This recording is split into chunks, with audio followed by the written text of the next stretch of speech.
Good morning. So we're going to take a little bit of time at this start of the day to talk about the Scrum ceremonies, the ceremonies that are necessary as a part of the Scrum structure. And so let's start out by, we know that when we do a sprint, if this represents a sprint, that we have many days. These are the days that the team is working. And on the front end of the sprint, we've talked about that these days are kind of bookended by these important meetings or ceremonies, both on the front and on the back end of the sprint. This whole thing represents our sprint, and these are the days within the sprint. Then we also have one ceremony that happens every single day during the sprint. Okay. So in order to get the sprint started, we know that we have to have what's called a sprint planning meeting. A sprint planning meeting is one where we will it's divided into two parts, the what part and the how part. Okay? The what and the how. Now the what is where we will set a sprint goal.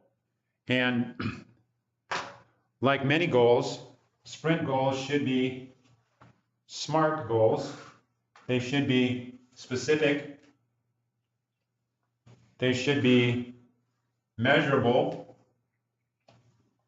They should be attainable. They should be relevant. And they should be timely. So the sprint goal will capture what it is that we intend to do within the sprint. So we define this goal as a part of the sprint planning meeting that is led by the product owner. That's one of the things that we do in the sprint planning meeting. Another thing that we do is we talked earlier pretty extensively about the backlog and how the product backlog has these ideas that are in the backlog that have both a value and an effort assigned to them. And we know that the backlog is dynamic.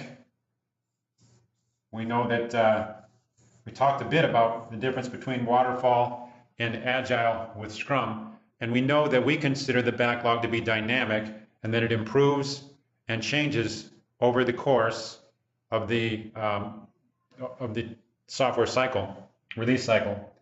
And we also know that in the sprint planning meeting that we're discussing, we will pull those high priority items that have been identified by the product owner in the sprint planning meeting. We will pull those into the sprint backlog, and that happens as a part of the sprint planning meeting. That's this meeting that we're discussing right here. So this is, let me do it this way. There we go, sprint planning meeting. That's this meeting right here. So again, we want to define our goal, which should be specific, measurable, attainable, relevant, and timely. And we want to determine what it is that we're going to pull from the product backlog into the sprint backlog. This happens in the sprint planning meeting.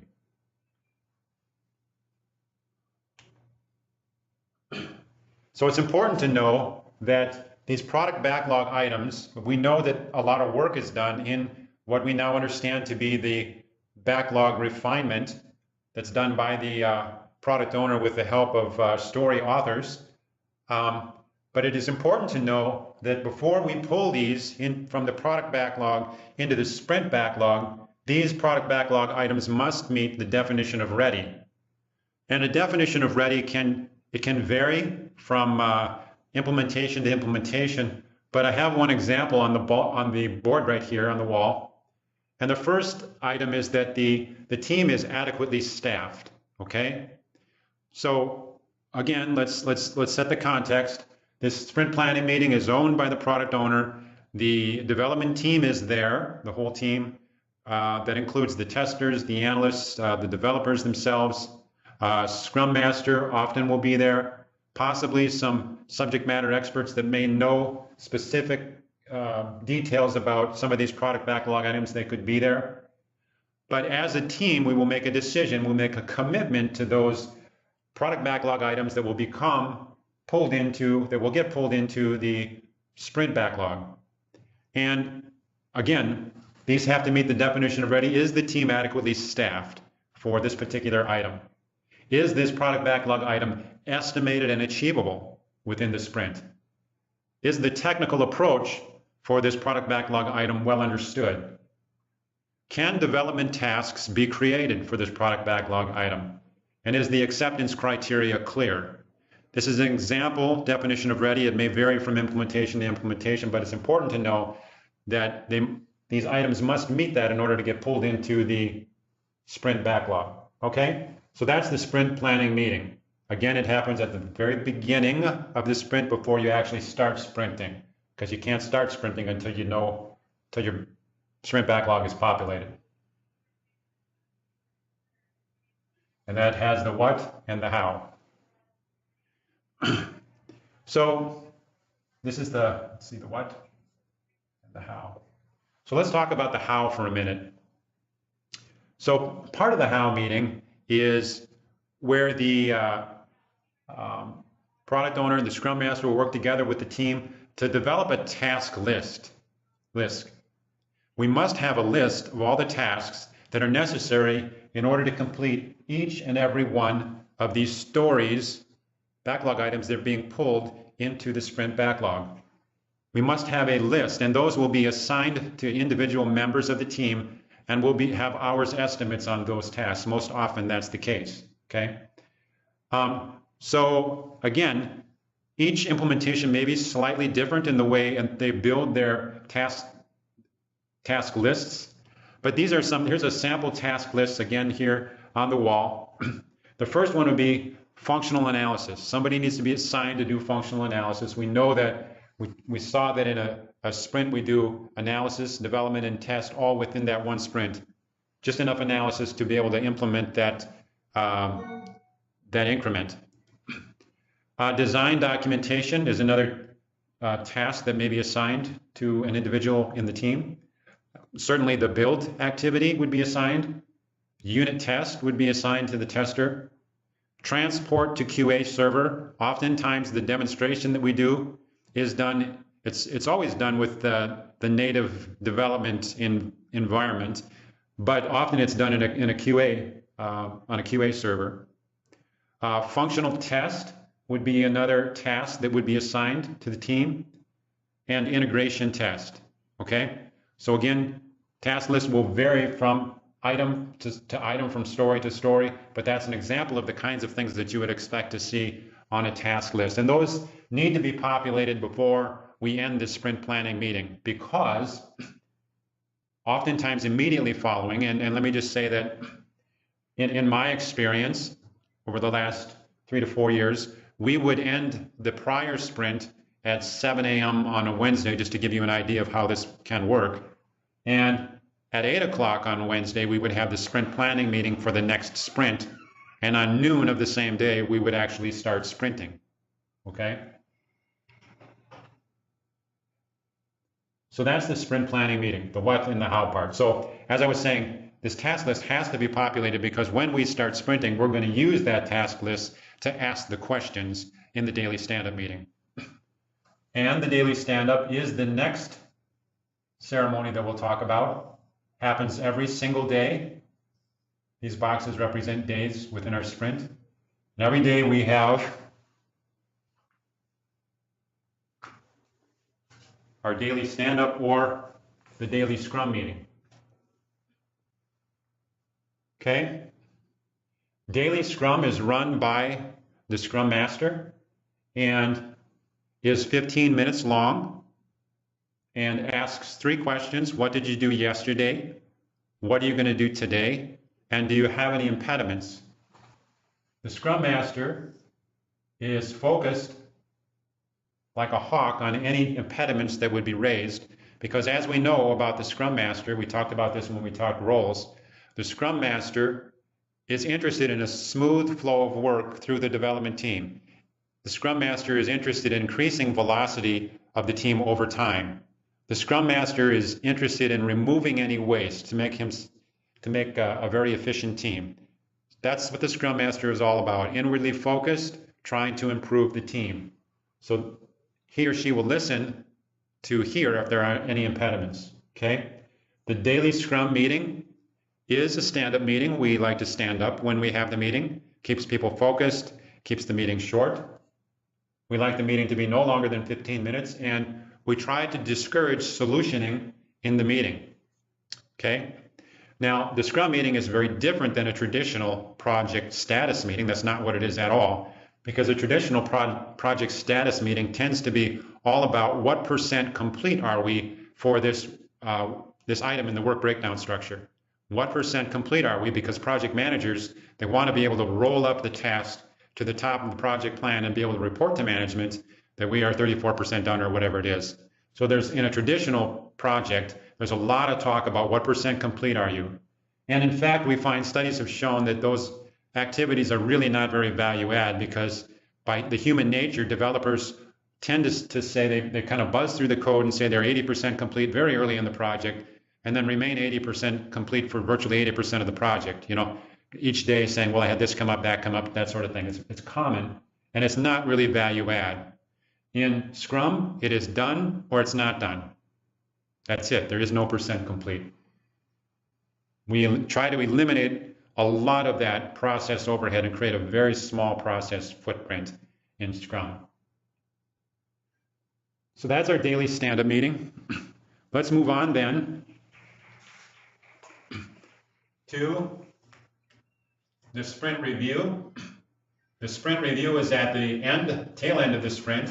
It bookends the back side of the sprint, where the sprint planning meeting is on the front side. And the sprint review, we talked about a little bit when we introduced the product owner role, because the product owner owns the sprint review. It's all about demonstrating the potentially shippable increment that was delivered as a part of this sprint, okay? Product owner will make a decision whether that story, that increment, is accepted or not, with feedback from the stakeholders. Stakeholders are the end users that are going to actually physically use the system. We know that we create a relationship with the end user that is such that they are a partner with us as we go through the process. We know that. So the sprint review is a very important part also of the pillars for the empirical process control method, because we know those to be, we talked about this earlier, transparency, and all of these ceremonies are helping us with transparency, like the daily Scrum. No longer do developers go in their room and lock the door and sit there and do all their coding. We are a visible team. Every day we meet, we discuss, we know what's going on within each other, and even to the stakeholders themselves. We're very visible. We're transparent. Sprint review obviously helps that, because the stakeholders get to see exactly what we've worked on and get a report of what we've worked on. Also, this is certainly all about inspect and adapt, because this is where the stakeholders get to inspect and see, to actually touch and see what it is that we've done. And then they will provide feedback, as we've discussed yesterday, and we will adapt to that by creating new stories that go into our product backlog and get prioritized for inclusion in the next sprint. So that's the sprint review meeting.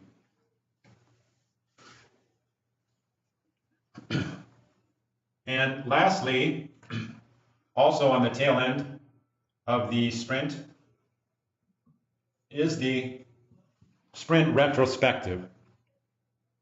Now, the sprint review is all about improving the product. The sprint retrospective is all about improving the team. It is run by the Scrum Master, who is inwardly focused, as we discussed, to improve the team.